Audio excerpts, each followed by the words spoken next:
All Israel radio station menashe program ani le to tuna hian voini March pathumna ani to thlathar chon news kan ron tran ne masaberin wang doi thlak takin nimina kan sapaite mi pathum kan chan le ta ni chu naw pangan ne naw pang lutuk tun lai hi sapai ho miluim reserve duty ti ho ya tamzo khitun a hian an reserve duty kha an zo to tun a hen sapai pa ngai tlangwal thlai ho compulsory ho hi tun a hen an indo na hen an kal na sa to ni tun lai hi nimina athi ho pathum chu sergeant Yinon Itzhak anti kumsom ni mitspe rimona trangena niya apani na chu sergeant Dolev Malka anti kumsom pakwa Shlomi ti khwa trangena niya apathum na chu sergeant Afik Teri anti ama pa kumsom pakwa Rehovot trangena ni an pathuma hian hei an thi dan chu nimina sapai te englopa in aron soi feta building pakatan an mani battalion an luta chuza an building lut na chu hei musulman hon bomin an thadevin an lo da san an lo si an lo englova la de otangin an lo en thla ni yawe an mani khan threlovin an lut khan chunga nom lai takin an ron tipua ka musulman hovin a building abang jongjong kha aron tla tup maya an mani chunga khan chuan an mani pathum kha an del lumta chuan mi som pasari vel po na deuhin an liaman niome thi chu thi lovani ai yang pok so yang nau pang kum som pakonia anun na nom lu tuka lamang tu ten tu na chuan khovela nom sak na chuan mang to don lovani chu wang chuan ni ma se tharau rama nom sak na chuan chatonin tu na chuan pathian bulan om to dana chu wang chuan pathian an mani pathum chu him takin tharau cho bula lo thuting nge to ro se chon nimin pe khan ei alien ti kho hi sota somrana om an kho ma kong pui ko an kho kong khar pui ma hian petrol station an neya hemi petrol station hi musulman ho pon adu chon petrol lo la the chan cho kho sunga ni lova kho pon chenia khata khan upa pakhathi amotora tlangwal pani hei trem lo la hi aron pura an pathumin chu petrol station achan petrol la turin an ding ani chu an din lai ta khan musulman te motor pakhat aron lutin chon amotor tang achon musulman police officer pakhat aron chhuaka hemi police officer chon hemi zuda ho chu asilai na ron kap top mai ni chu aron kap pa chon a driver pa le ama thupa kha akap lum tangala anunga pa po liama ni ma se thilowa chon midang kap tur a jon la ya khan hey petrol station achunga khan anei tu pa hotel pakhat po oma hotel nei tu pa chu ama po sepai miluim ti duty reserve duty ti suti in ron chwa ka niya kha sabat suti chok tur khan ron chokha alo hotel akhan alo omlai tak khan niya ama khan silai ri kha sher khan asilai la ina po chokin chon police pa mi kap lai tak kha buta ma pon kap lum tangal ni amak ja chu amikap tu pa chu police ani terrorist in soi an thoi che ni lo man chan cha police uniform at de enjoy chon atuda jod identity card de police ani ti kha cheng ani chu chu ni musulman te jing ahen police le terrorist in thlauna hi omlo ai uniform hak che khani ma se an real ru chen ang vekani terrorist real ru chan nei vekani chon voin jingkara zuda upa pakhat khevrona alu tinama chovin engati nge ti chon aha siama dua musulman te jing ahen at tawak lo ti shet wangkhan musulman te nen akhan ha siam turina kal khan musulman ho nan mu khan an cheminan lo vitani a thilen in kara aman ti tun ahian an la shelowa thil pakal ka soi ka thengil man kan soi lo du chu tun ahian ka whatsapp ahian min ma ni in new sikepo min ron thon ro ti atam lutuk to a cho bang chon mani thoni chu ka thei to lo wani group tu na hen group po ka thoni group sompali omani ni ti na hen ka soi zo hen group ka thon choki group sompali mizo group pali oma panga oma chon manipur group hi somvel omani som panga vel om group som hi vel ka thon chokani chuwang chon hi mi bak chu ka thon pe to don lo ka thon thei to lo ni ka ta tur point a har sal tuk to ni mo chuwang chon mani private ta ke pomin thon no ti chu ka boy pui to don lo wani chu lo she thiam mai ro in ngai thlau du chon group a lo tel mai ro group a tam lu tuk ka pi ka da na group a tam lu tuk a jon har lo khop mai chuan nimina khan new saran chuang chu Switzerland an ti khwa juda upa pakhat dati deu pathian mi deu kharedi an ti ho hi in khoma kalai kha musulman naw pang kum som panga naw pang pakhati na mu in chemina lo vit tamai ni ama kasin musulman ni chu naw pang po terrorist ni themai ni achan cho anin enkol dani naw an ma ni po musulman hoi anin enkol dani naw pang te po upa angin an enkola an chung ko enkol dan twe an in vel na sakhop mayan ma ni po hin mi tha ti tri an nei me lo ni naw pang ho point chuan nimina Gaza indona Khan Yunis anti khwa sepai hovin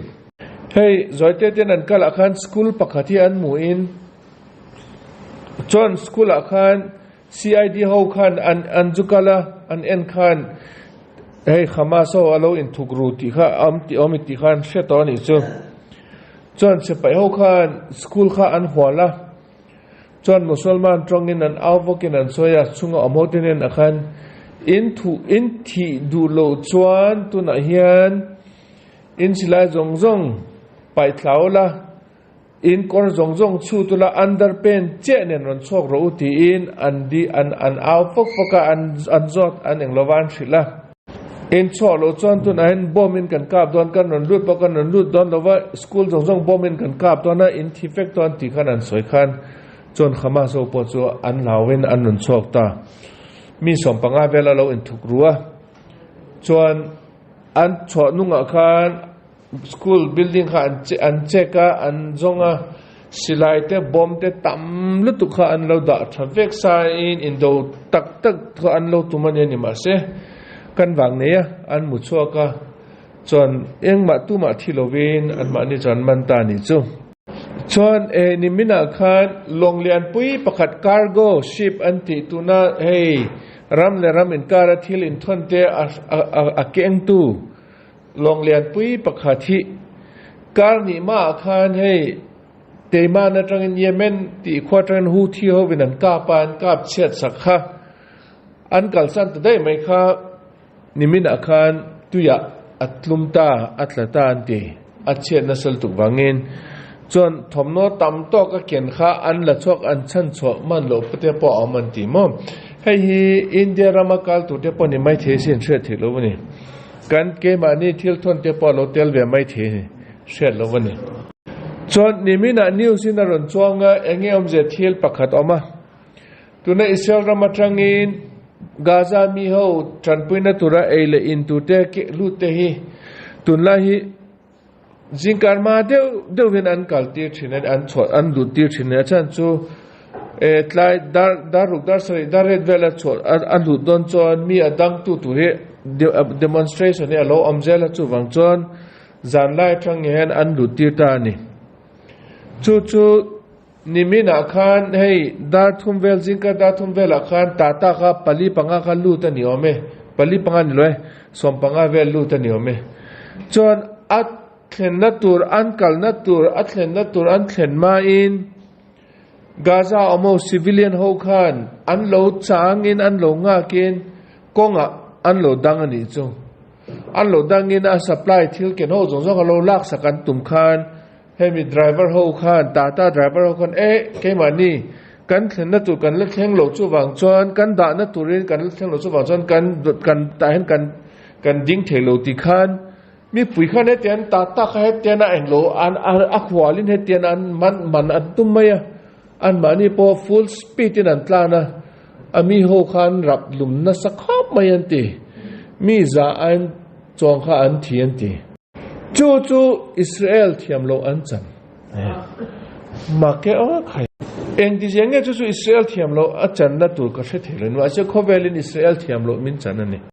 chon nimina sabata po Hezbollah ho in rocket somnga ein chong an kap lut le in chu wang chon ke mani thona ho bin Lebanon an kalin mun tam taka Hezbollah ho in thugruna an kap chet sak fekan ti ni hei thil makati chu khovel hen Israel hi engtinge min ngai to na hi tuna te khin nain America ram chunga hian Canada hen voi khat rocket pakhat on kap lut se enge ti ang rala ni mai sin American government khana se pai ho jong an ko chwa ka Canada kha an to na sadona ni ani le Hezbollah an ke mani rama rocket zanga ain chwangan on kap lut to Israel government in Hezbollah ho chu terrorist group ania government poni lo terrorist group chu do tak tum khovel min la dangani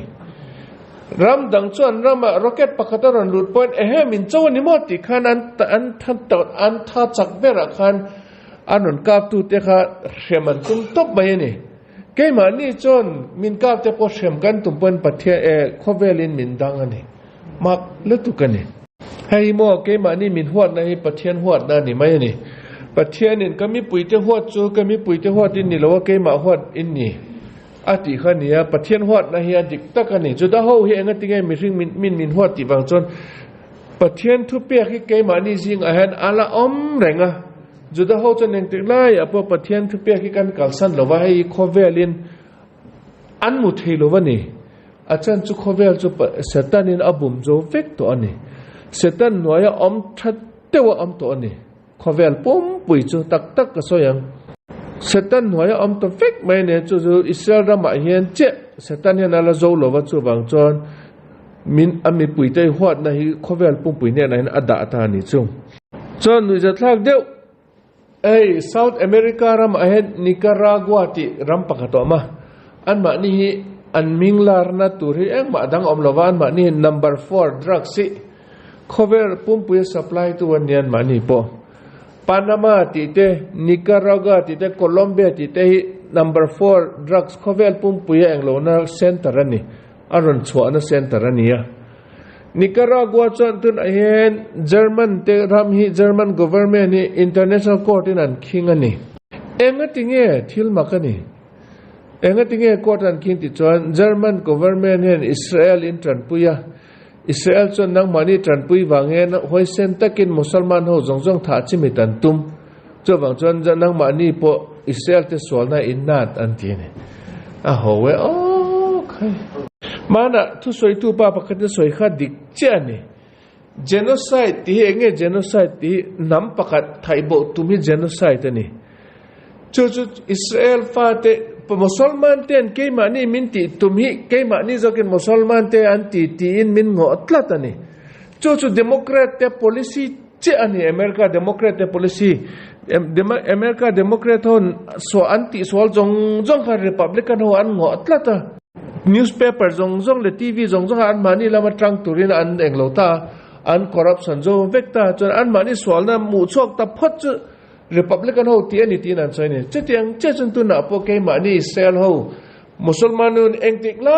ya po nama thai bo min tum genocide min tum hi tunan ke mani musulman ho ti kan tumani ti in an soi tanga la ni khovel pum puin a ho je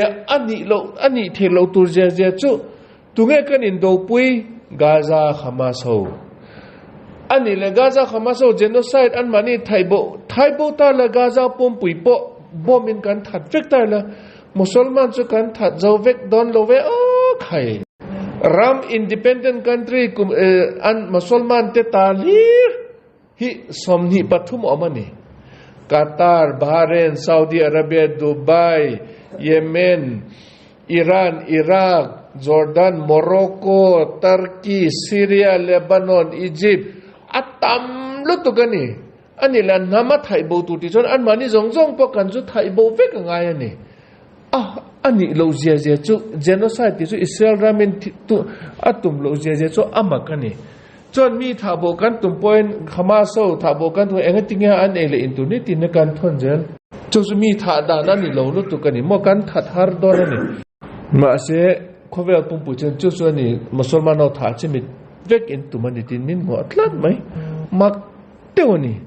จุดส่วนสตันเฮียนเขาเวลปุ่มปุ่มอันมีที่อันติเดลเวกตัวนี้อันติเดลเวกตัวตุนเอ็นอับบุมโซเวกตัวนี้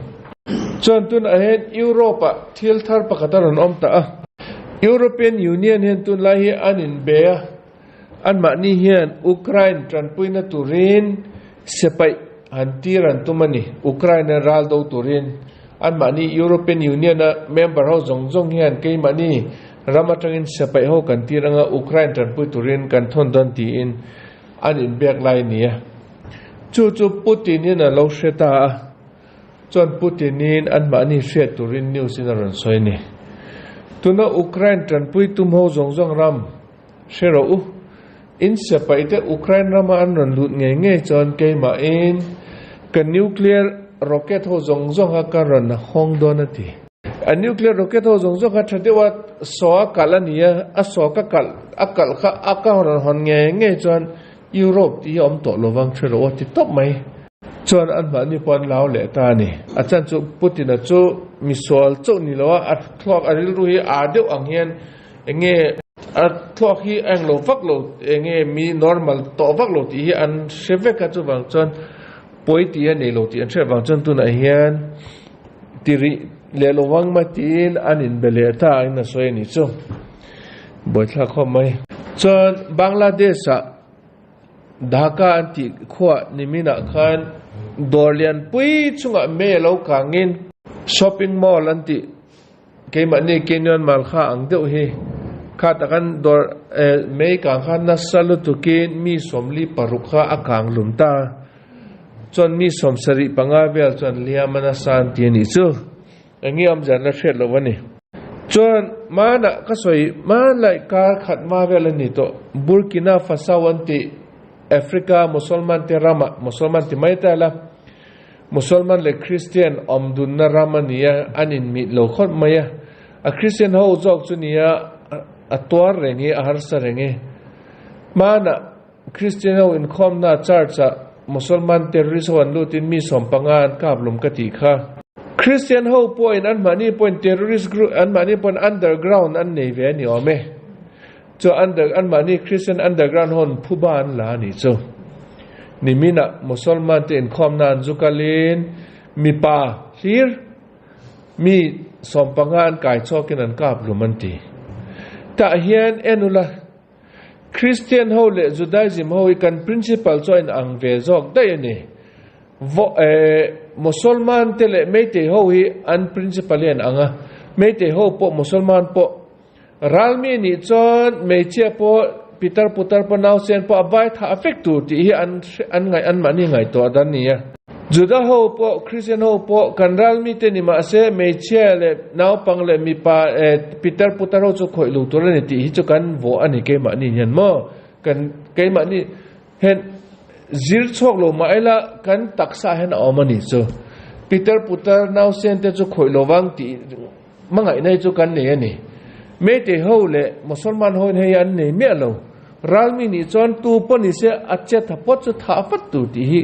อันมันนี่เรื่องเรานี่จอกันนี่จนอินเดียรามาวันจิงการะฮาริยานาอันที่ข้อมักจะวินมีนักทอกกันตัวเขาคันกงชีระให้ได้เฟนซิ่งอมข้าเฟนซิ่งเฮติยันเองเราอินเดียรามาอันด่าดูเขาเฟนซิ่งเฮติยันมีรูปเขาลูกโลนัตัวเงี้ยช่วงนี้ให้เฟยอังเห็นซุ่มเดียวอมเฮติยันเฮติจุงเฮียนนาวปังนาวเซียนปักขัดเฮติยันอัตตักสักเฮติยันฟินซิ่งเฮติยันเราอินวิดลุดตบไม่ค่ะวิดลังไม่ค่ะเราอินทิรข้ามุนอันมุตตาจิงการวันจิงการมาเดวินจู่policeวันก็ว่า police กันนั่นเอ็นคันอมเสียจู่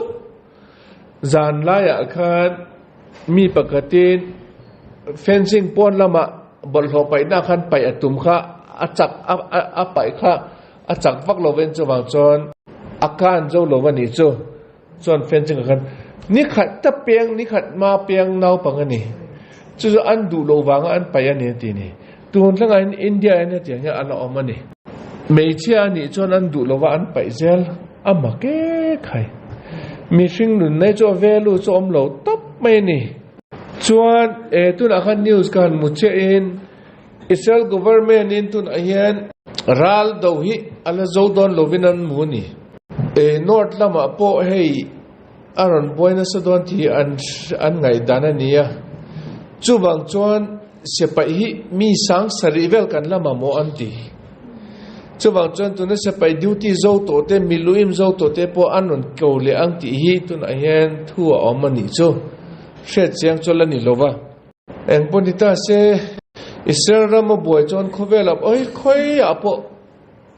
in cholna omlo ti chu rabi onan soi chu adikani mo en teu Israel rama boya khovel pum pui po boy vek mai India boy cho ni lo Europe po boy South America po boy North America po boy Africa po boy continent jong so boy vek to ni tu na hian chuan atop na turin Darjeeling a hian MLA pakhat BJP MLA pa deuh pakatoma amai ne pali nia Gorkha aming chu Niraj Zimba antinia ama hian India Prime Minister Modi lekha thona ale khaton chu ama thisen nge na zia kani azia ka entinge soita khoi nge in Indian na kha ithengel to emi mana iron kala Darjeeling Gorkha ho hi nang mani po ke mani nam ang kai mani ang che ka unau te ni chu wang chon nang mani po autonomy kan pedona ni tia nang mani separate administration in nei turani tia isoi kha e thengil tange enga tinge tu na eng ma thuom to lovatin a remind na turin lekhathon karon thon chetin ama thi senina zia kina thonanti Gorkha ho chu pa de wani ke mani thingtlang mi min tran pui se chu nom don nia me te ho henan duan ei don ani eng poni se chu athan na chola ala mulowan ti ni mom chu nia India rama po nam te ho he tun a hen an mani po independent hi ani lo point separate administration ni an dir na sa to ni vai te no ya chon an du lo to lo wani an mani po chu nia India po aran boy na sa don an ti Musulman ho po tun a hen tlemin lung oi lo nan ni le ta India ram a hen enga tingian lung oi ang amole tak chon BJP hen Musulman ho po anti du dan na sa khop mai ani news a chong lo wani a chan chu India tun la hero pui a eng lo economy lama asang lo tuk to a khovel pum pui hen India he lung oi na turin antia India ti thinrim lo tur sha man ti ta ni a chan chu poisa an nga lu tuk to ni India economy sang lu tuk to khovela chu ko tu vai na news ani to a soi sol om chon pathian min ngai dam se soi fu om chon kan unau teral do zongjong India rama po Burma rama More po Mizoram po Bangladesh po Israel po mundang kan unau te zongjong ral do te zongjong po pathianin alo tran pui zel atang aral mi te khutang alo hin chan chok zel na turin kan pathian thu soi tep ru pathian min lo san sak ro se